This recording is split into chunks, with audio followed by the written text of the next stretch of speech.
Well, the nominations for the 57th Juno Awards were announced yesterday, and 9 Manitobans are in the running this year. Of the 3 Manitobans nominated in the classical and jazz categories, all 3 have been to the big dance before.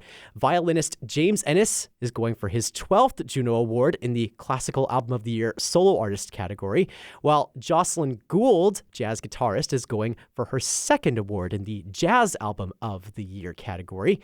Meanwhile, composer Andrew Balfour is nominated for the 2nd time, and this might be the year he wins his first Juno trophy.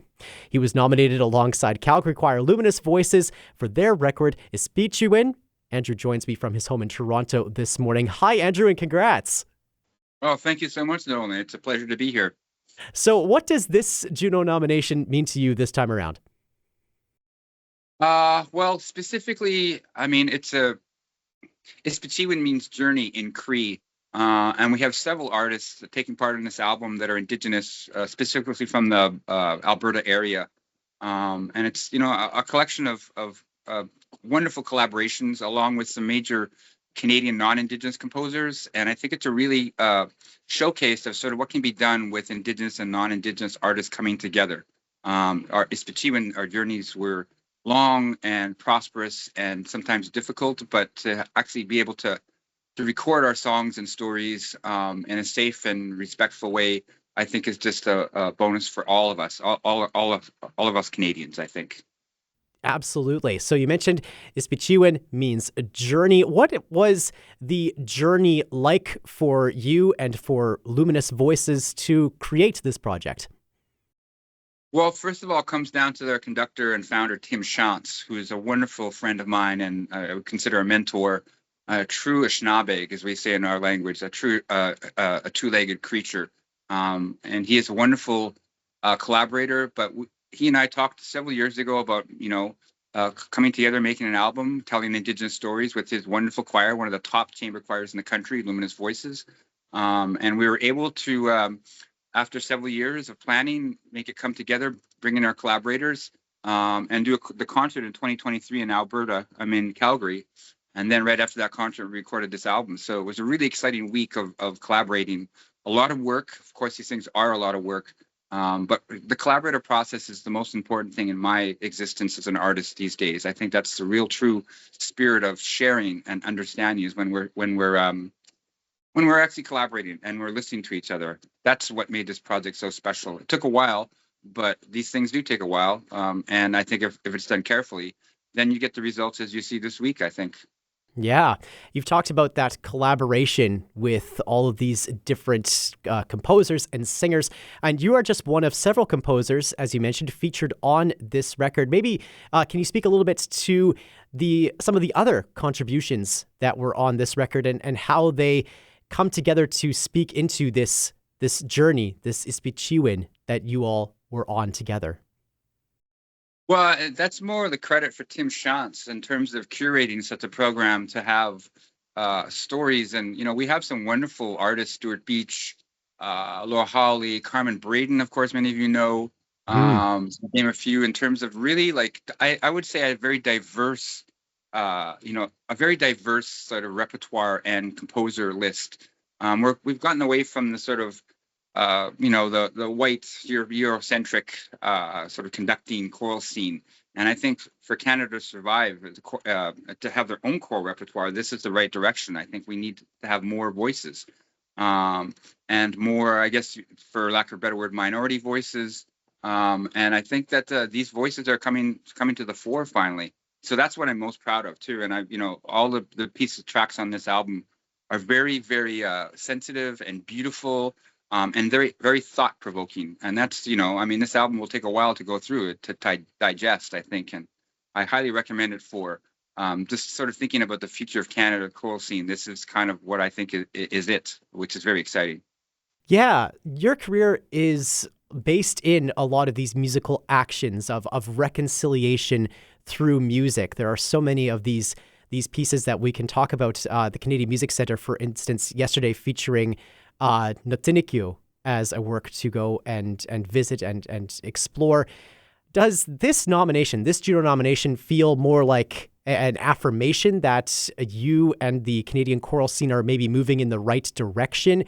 Or is it also a reminder that there's still more to understand as we embark on this Ispichiwin in earnest?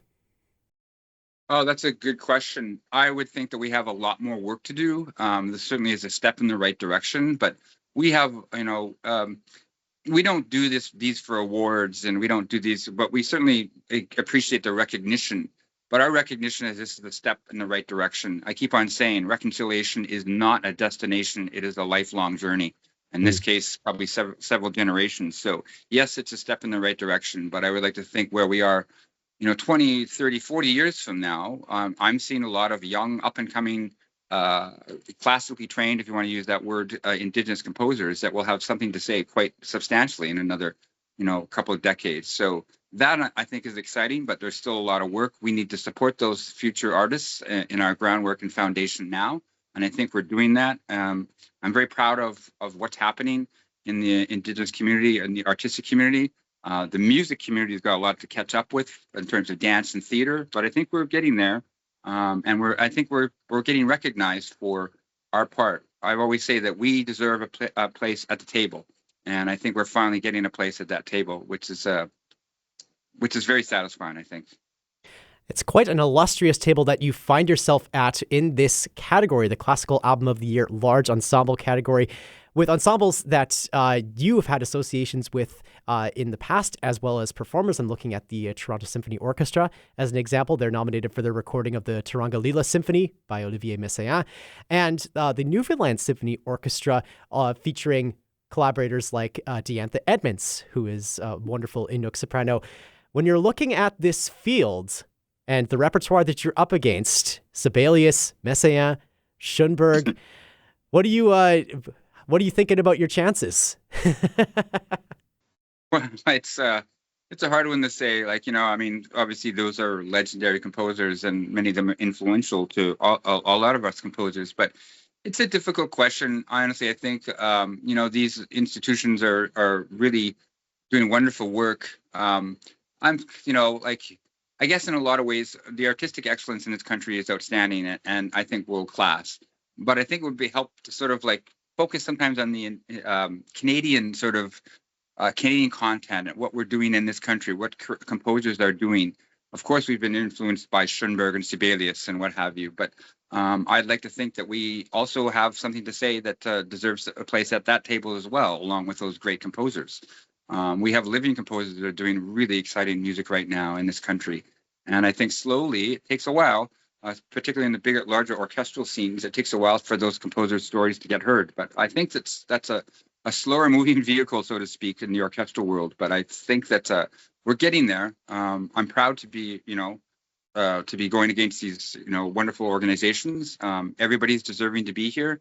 But my most exciting thing is just to come together in Vancouver in the Junos and sing and with my comrades and Luminous Voices and what have you, and celebrate our place at the table. Are you planning on heading to Vancouver for the awards this year? Yes, that's the plan. I have a very busy couple of months, but I'm going to take a couple of days off to get to Vancouver I've never been to the Junos, even though I was nominated a couple of years ago. I never I was on tour with Music Intim at the time.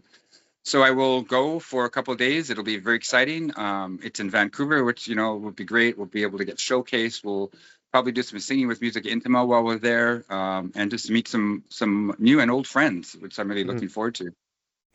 And then, of course, you're coming right back here to Winnipeg for the Winnipeg Baroque Festival for performances with Dead of Winter and with the newly formed Winnipeg Baroque Festival Brass Choir. So we're very excited to welcome you back after what we're sure here on Classic 107 will be a Juno win for Andrew Balfour and Luminous Voices. Andrew, congratulations again, and thank you so much for taking the time to join us this morning. Shimigwich, Nolan, thank you very much. It's an honor.